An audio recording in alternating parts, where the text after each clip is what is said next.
Six-time champ said this kid has been this way the whole time, and Doc brought him in and set him up for failure. He's been like this, and you guys know he's been like this, and Doc kept putting him in the game. He kept letting that team do fouls on him, take him out of the game. The Lakers did it with Shaq, and he's bigger and more dominant and probably more fearless than Ben Simmons. Doc made him be a failure. Max? Yeah. Did Doc Rivers ruin Simmons? No. Simmons ruined Simmons, and Stephen A. has talked about this. And, Stephen A., you read a text on the air about someone who apparently has knowledge who said he won't work, he's pampered, he's babied, et cetera, and he doesn't improve. Right? So Simmons bears responsibility. But let me put it another way, okay, Stephen A., so we can have an argument about this.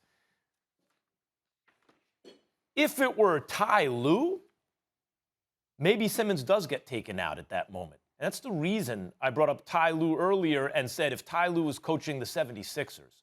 Because the last team Doc Rivers coached was the Clippers. And Doc, who has a championship in Boston with a big three in a league that did not have any other big three, won one championship. Like, you're supposed to win a championship, and he did. If you have a big three and no one else does. 3 Hall of Famers, not to mention a young Rondo and everything. But since then, he's had epic playoff collapse after epic playoff collapse. And if you look what he did in these playoffs, not just with Ben Simmons, but going to an all-bench rotation that got killed, and then going 10 deep in a Game 7 and playing apparently unplayable guys. No, Doc, there are 2 reasons why I think it could have been handled better if it was a non-Doc coach. Like, for example, Ty Lue is very different to me. Number 1, he would take him out. He'd make the adjustment that needs to be made. But number 2, who Doc is, it's not just, well, Doc is incapable of making adjustments. I feel like, it seems to me, he feels like a coach, the type of coach that has to instill loyalty and trust with players. And he's going to ride with his guys. And so he stays with Ben Simmons when, Stephen A., clearly you could not. He was incompetent when you needed him most. And so while that is on Ben Simmons, if I'm a Sixers fan, I'm here going, come on, Doc. You know, there are coaches in the league who would have done what needed to be done, at least to give ourselves the best chance to win. You didn't do it. Here's my thing about Doc Rivers that I think people are missing, and I'm not here to serve as an apologist for some of the things he's come up short with. I mean, you lose 3-1 leads on 3 separate occasions, if not more. That's a problem.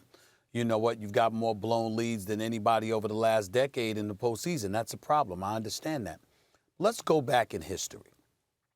Doc Rivers was supposed to achieve in Orlando when he had Tracy McGrady and Grant Hill, except he never really had Grant Hill.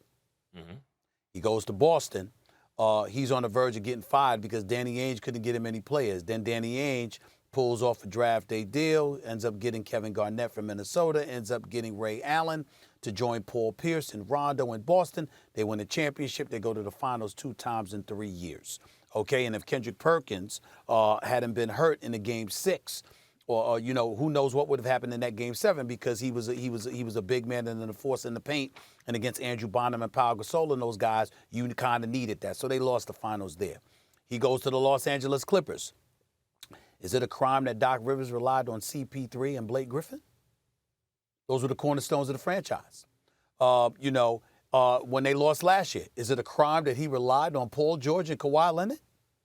Now, this year was different. Because, you see, I had no problem with him relying on CP3 and Blake Griffin. I had no problem with him relying on Kawhi Leonard and Paul George. That's what the hell they were brought there to do.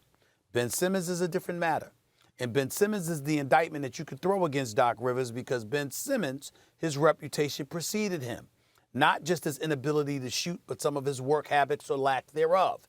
It was noted by Brett Brown. It was noted by other people within the organization. It was noted by Doc Rivers knew all of this stuff, and still, you insisted that his shooting would not be an issue. You lost an 18-point lead one game. You lost a 26-point lead another game. They engaged the Hacker-Simmons philosophy, which helped propel the comebacks in that series against Atlanta. So those are indictable things against Doc Rivers. But I don't want to hear that he ruined Ben Simmons. Ben Simmons did that before Doc Rivers ever arrived. Ben Simmons has been in the NBA for 4 years. How the hell do you not even attempt to shoot jump shots over 4 years? Who does that? Ben Simmons does that. Who goes to the gym and shows up on the gym and gets in a run.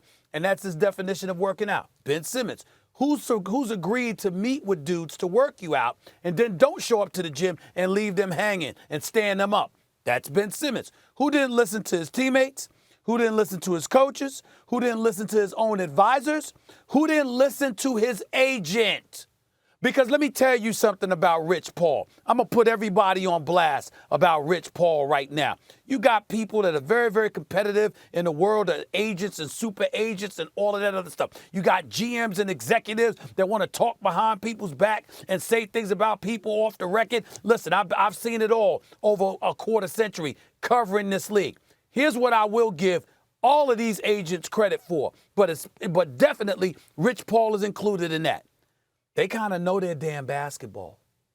And Rich Paul, and listen, him and Maverick Carter, I'm trying to tell you right now, you can't tell them anything about basketball. They damn near think they invented the game. That's how much they know about it. And I say it facetiously, but affectionately, because I got love for both of them, and I love talking basketball with them. But when they make basketball points, I have to tell you right now, I could disagree with them. I have never once had a conversation with Rich Paul and say this man don't know basketball. He knows. And there ain't no way in hell a guy that's in his staple that he represents, Rich Paul ain't telling, you need to work on this, you need to work on this. Let's make sure we do this, this, and that. Which means Ben Simmons didn't listen to him either. So when Scottie Pippen brings up Doc Rivers, I'm saying to Scottie Pippen, where the hell have you been? Are you not paying attention? Because this man was this way long before he ever arrived. Now, his point about benching Ben Simmons is valid. But to accuse Doc Rivers of ruining Ben Simmons, that means you changed him into something that made him worse. No, he was already there. Thanks for watching ESPN on YouTube. For live streaming sports and premium content, subscribe to ESPN+.